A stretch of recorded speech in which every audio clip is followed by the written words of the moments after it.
Hi, this is Nathan Batty with ChristianResearcher.com, and today we want to follow up with where we left off last week. Last week we talked about some study help material for conducting a personal Bible study with either a family member or another member of the Lord's church. And what I want to do today is introduce some study material to share with someone who's not a member of the Lord's church. It's called the Home Bible Study Course and compiled by Johnny Edwards. This comes in a 1-volume format, as I have here in my hands, or it also comes in a 4-volume individual set. It was originally designed to be a mail-out Bible correspondence course, but what they discovered is what I've discovered is that's more effective as a home Bible study sit-down.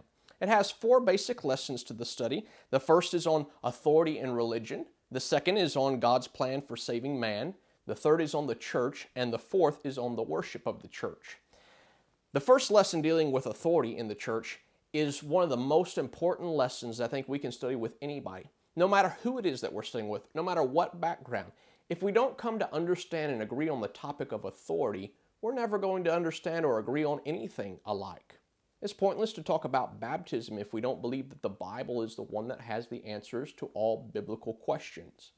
One of the things it does an excellent job at is it removes a lot of the arguments that people will come up with whenever you get into lesson 2, which deals with matters of salvation. For instance, in lesson 1, when it's talking about the establishment of authority, it points out that your parents are not the authority. God is. Your preacher is not the authority. God is. What the majority wants to do, they're not the authority on the matter. God is, and the Bible is. It doesn't matter what people might have done or what they say. What matters is what God says. That's what we need to be concerned about. Whenever it's established the authority of the Bible, in lesson 2 it picks up and it begins pointing out that there is a role that God plays in salvation, and then there is also a role that man plays in salvation. And again, we have to go to the Bible to find out what those roles are and what God requires man to do in order to be saved. After it talks about salvation, it goes on to the church and establishes the Bible teaching about how Christ established one church. In Matthew chapter 16, verse 18, he said, "Upon this rock I will build my church, and the gates of Hades shall not prevail against it." There are many ways that lead to destruction, but there is only one way. Jesus said in John chapter 14, "I am the way, the truth, and the life. No one comes to the Father except by me."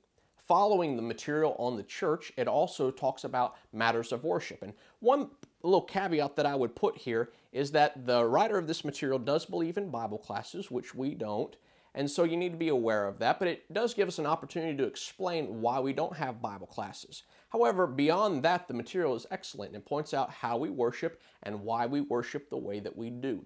This is excellent, excellent material. Anybody can take, and you can sit down and learn it. It has some fill-in-the-blanks along the way. And what you do is you read the passage and then you answer the question, or you have the person that you're studying with have them read the question, read the passage, and then answer the question.